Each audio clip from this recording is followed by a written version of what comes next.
नमस्कार। हिमाचल तो शाम के 8 बज चुके हैं, तो आइए जानते हैं आज दिन भर के मुख्य समाचार। राज्यपाल और सीएम सुक्खू सहित हिमाचल में 2 लाख से अधिक लोगों ने किया योग। शनिवार को हिमाचल प्रदेश में अंतर्राष्ट्रीय योग दिवस बड़े उत्साह के साथ मनाया गया। इस अवसर पर राज्य भर में लगभग 20,000 स्थानों पर 2 लाख से अधिक लोगों ने सामूहिक योगाभ्यास किया, जो योग के प्रति प्रदेश की बढ़ती जागरूकता और समर्पण को दर्शाता है। राज्यपाल श्री प्रताप शुक्ल ने राजभवन, मुख्यमंत्री सुखविंदर सिंह सुक्खू ने अपने सरकारी आवास ओकओवर में योगाभ्यास किया, जबकि नेता प्रतिपक्ष जयराम ठाकुर ने भी योग क्रियाओं में भाग लिया। 14,500 फुट ऊंची बर्फ से लदी पहाड़ियों पर योग कर दिया संदेश। अंतर्राष्ट्रीय योग दिवस पर चंबा जिला के 14,500 फुट ऊंचे साच दर्रे पर योग दिवस आयोजित किया गया। इस दौरान उपमंडल चौराहा की आयुष विभाग की टीम ने सच्चे जोत की पहाड़ियों में बर्फ के बीच योग किया। आयुष विभाग टीम डॉक्टर विशाल कोठारी की अगुवाई में एक टीम साच जोत पहुंची। यहां उनके साथ आए अन्य सदस्यों को वहां मौजूद पर्यटकों द्वारा योगाभ्यास किया गया। मौके पर डॉक्टर विशाल कोठारी ने बताया कि योग दिवस का विषय एक पृथ्वी एक स्वास्थ्य के लिए योग है। योग का वार्षिक उत्सव एकता, करुणा और कल्याण के वैश्विक सिद्धांतों को बढ़ावा देता है। कांस्टेबल भर्ती में नकल के दावों को लोक सेवा आयोग ने नकारा। हिमाचल प्रदेश लोक सेवा आयोग ने 15 जून को आयोजित पुलिस कांस्टेबल भर्ती परीक्षा में धोखाधड़ी और अनुसूचित साधनों के प्रयोग के आरोपों का खंडन किया है। आज जारी बयान में आयोग की ओर से कहा गया कि जिला प्रशासन के सक्रिय समर्थन से राज्य के विभिन्न केंद्रों पर निष्पक्ष और पारदर्शी तरीके से परीक्षा आयोजित की गई। परीक्षा के संचालन के दौरान ईमानदारी सुनिश्चित करने के लिए व्यापक तलाशी, सीसीटीवी निगरानी और सख्त सुरक्षा प्रोटोकॉल सहित सभी मानक संचालन प्रक्रिया यानी एसओपी का पालन किया गया था। वहीं आयोग के अनुसार इन उपायों के बावजूद अंतिम उत्तर कुंजी के प्रकाशन के बाद सोशल मीडिया प्लेटफॉर्म पर धोखाधड़ी, नकल के कुछ असत्यापित दावे सामने आए हैं। आयोग ने स्पष्ट किया कि आरोपों की गहन जांच चल रही है, जिसमें परीक्षा केंद्रों से सीसीटीवी फुटेज और फील्ड रिपोर्ट की जांच शामिल है। हालांकि अभी तक किसी भी तरह की गड़बड़ी का कोई सबूत नहीं मिला है। जिला प्रशासन ने केंद्र पर्यवेक्षकों या निरीक्षण अधिकारियों से धोखाधड़ी की कोई रिपोर्ट नहीं मिली है। हिमाचल में 7 दिन भारी बारिश का ऑरेंज येलो अलर्ट, जाहलमा नाले में आई बाढ़। हिमाचल प्रदेश में मानसून की दस्तक के साथ ही झमाझम बारिश का दौर जारी है। मौसम विज्ञान केंद्र शिमला की ओर से राज्य में लगातार 7 दिन भारी बारिश का ऑरेंज व येलो अलर्ट जारी किया गया है। उधर लाहौल स्पीति जिले के उदयपुर उपमंडल के जाहलमा नाले में बाढ़ आने से काफ़ी नुकसान हुआ है। नाले में भारी मात्रा में मलबा और पानी आने से क्षेत्र की सिंचाई योजनाओं को काफ़ी नुकसान पहुंचा है। पेयजल योजनाओं के पाइप बह गए हैं, कई पेड़ भी बाढ़ की चपेट में आ गए। इससे लगातार धंस रहे लिंडूर गाँव को और ज़्यादा खतरा पैदा हो गया है। जाहलमा नाले में बाढ़ आने से भूमि कटाव हो रहा है। इससे लिंडूर गाँव की पहाड़ी के धंसने की रफ्तार तेज होने का खतरा बढ़ गया है। सावधान, स्वाद नहीं बीमारियां परोस रहे हैं गोलगप्पे वाले, अब प्रशासन करेगा सैंपलिंग। कांगड़ा जिला उपमंडल इंदौरा के अंतर्गत पड़ते कई गांवों और बाजारों में सैकड़ों प्रवासी लोग गोलगप्पे बेचने का काम कर रहे हैं। यह लोग गोलगप्पे बेचकर अधिक पैसे कमाने के चक्कर में घटिया खाद्य सामग्री का इस्तेमाल कर लोगों के स्वास्थ्य को खराब करने में कोई कसर नहीं छोड़ रहे हैं।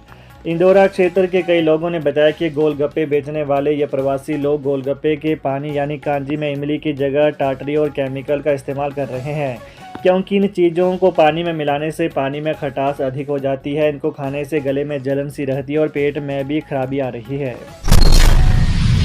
विपक्ष नेता जयराम ठाकुर बोले, लव जिहाद, अवैध धार्मिक निर्माण व गोवंश हत्या पर सरकार की चुप्पी। नेता प्रतिपक्ष जयराम ठाकुर ने आरोप लगाया है कि लव जिहाद, अवैध धार्मिक निर्माण एवं गोवंश हत्या पर सरकार चुप्पी साधे हुए हैं। उन्होंने आरोप लगाया कि सत्ता में आते ही कांग्रेस सरकार सनातन विरोधी मानसिकता पर काम कर रही है। कहा कि पांवटा साहिब की घटना को लेकर जो कुछ भी हुआ उसमें एक तरफा कार्रवाई की गई है। उन्होंने इस मामले पर भाजपा नेताओं पर झूठे मामले दर्ज करने का आरोप भी लगाया तथा इसको वापस लेने की मांग की। जयराम ठाकुर यहां पत्रकार वार्ता को संबोधित कर रहे थे। भाजपा प्रदेश अध्यक्ष डॉक्टर राजीव बिंदल, विधायक सुखराम चौधरी व रीना कश्यप एवं पूर्व विधायक बलदेव तोमर भी इस अवसर पर मौजूद थे। जयराम ठाकुर ने चेतावनी दी कि यदि सरकार ने अपनी सनातन विरोधी मानसिकता को नहीं बदला तो भाजपा आंदोलन करने से पीछे नहीं हटेगी। केएनएच शिमला में हंगामा, महिला बोली जुड़वा बच्चे जन्मे, डॉक्टरों ने मारा, अस्पताल प्रबंधन ने ये कहा। हिमाचल प्रदेश के सबसे बड़े मातृ एवं शिशु कमला नेहरू अस्पताल के एनएच में शुक्रवार को खूब हंगामा हुआ। दरअसल एक महिला ने जुड़वा बच्चों को जन्म देने के बाद उनकी मौत होने और गायब करने जैसे गंभीर आरोप डॉक्टरों पर लगा दिए। सूचना मिलते ही आनन फानन में मामले की अस्पताल प्रबंधन और पुलिस ने छानबीन शुरू की, लेकिन सीसीटीवी फुटेज तथा मेडिकल जांच में महिला की कहानी अस्पताल प्रबंधन ने फर्जी बताई। वहीं पुलिस ने इसके बाद मामले की जांच शुरू कर दी है। अस्पताल प्रबंधन ने इस मामले से संबंधित परिवार के खिलाफ कानूनी कार्रवाई करने की बात कही है। जानकारी के अनुसार शुक्रवार दोपहर बाद करसोग की एक महिला और उनका परिवार चाइल्ड केयर यूनिट के बाहर मौजूद था। यहां महिला ने बताया कि वो 10 बजे के करीब KNH अस्पताल पहुंची थी। यहां माइनर OT में डॉक्टर ने उनकी डिलीवरी करवाई, जिसमें उसने जुड़वा बच्चों जिसमें बेटा बेटी को जन्म दिया। आरोप लगाया कि डिलीवरी के बाद उसने बच्चों की फ़ोटो भी खींची, लेकिन डॉक्टरों ने बताया कि उनके मुंह में दिक्कत है। इसके बाद डॉक्टर बच्चों को ले गए, फिर उन्हें बताया कि बच्चों की मौत हो गई, उन्हें गायब कर दिया गया। यही नहीं, महिला ने बताया कि उसकी प्रेगनेंसी से संबंधित फाइल भी गायब कर दी है। विद्यार्थी एक भी नहीं, फिर भी स्कूलों में ड्यूटी दे रहे शिक्षक, विभाग ने जारी किया कारण बताओ नोटिस। राज्य के सरकारी स्कूलों में कई शिक्षक ऐसे हैं जो बिना काम का ही वेतन ले रहे हैं। इन शिक्षकों के पास पढ़ाने के लिए कोई भी विद्यार्थी नहीं है, फिर भी ये स्कूलों में ड्यूटी दे रहे हैं। स्कूल शिक्षा निदेशालय में आज एक ऐसा ही मामला सामने आया है। जब इसकी पड़ताल की गई तो पता चला कि एक नहीं, राज्य में कई ऐसे स्कूल हैं जिनमें ऐसे शिक्षक कार्यरत हैं।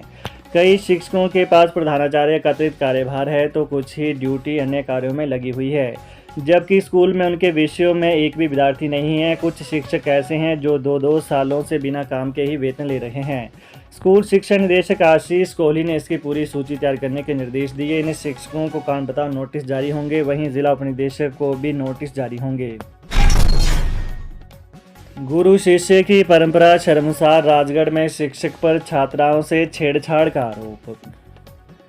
गुरु शिष्य की पवित्र परंपरा को कलंकित करते हुए PM श्री राजकीय वरिष्ठ माध्यमिक विद्यालय राजगढ़ में गणित विषय के एक शिक्षक पर कक्षा 8वीं से 10वीं तक की छात्राओं से छेड़छाड़ और अशोभनीय व्यवहार के गंभीर आरोप लगे हैं।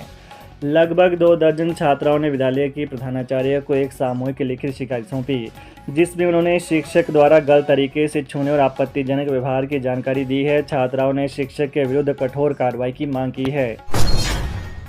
12 साल का सेवाकाल पूरा करने वाले जल रक्षकों की रिपोर्ट बनाकर जल्द कैबिनेट के समक्ष रखेंगे। डिप्टी CM मुकेश अग्निहोत्री ने शिमला में जल शक्ति विभाग के उच्च स्तरीय समीक्षा बैठक की अध्यक्षता की। बैठक में जल शक्ति विभाग से संबंधित विभिन्न विकासात्मक परियोजनाओं की प्रगति की विस्तृत समीक्षा की गई। डिप्टी CM ने विभागीय अधिकारियों को निर्देश दिए कि प्रदेश में जल शक्ति विभाग से संबंधित सभी लंबित परियोजनाओं व कार्यों को प्राथमिकता के आधार पर तय समय सीमा के भीतर पूरा किया जाए। उन्होंने कहा कि जल संसाधनों का सही प्रबंधन एवं जलापूर्ति की विश्वसनीयता सुनिश्चित करना प्रदेश सरकार की प्राथमिकता है। अग्निहोत्री ने कहा कि जल शक्ति विभाग में जिन जल रक्षकों को सेवाएं प्रदान करते हुए 12 साल हो गए हैं, उनकी रिपोर्ट शीघ्र बनाकर इसे कैबिनेट के समक्ष प्रस्तुत किया जाएगा। अग्निहोत्री ने विभाग को जनहित से जुड़ी योजनाओं के क्रियान्वयन में पारदर्शिता और प्रभावशीलता बढ़ाने के निर्देश दिए। उन्होंने यह भी कहा कि आम जनता को जल की निर्बाध आपूर्ति सुनिश्चित करना राज्य सरकार की प्राथमिकता है और इसमें किसी भी प्रकार की लापरवाही स्वीकार्य नहीं होगी। ये रही हिमाचल की दिन भर की ताज़ा खबरें। ताज़ा खबरों को जानने के लिए चैनल को सब्सक्राइब करें। धन्यवाद।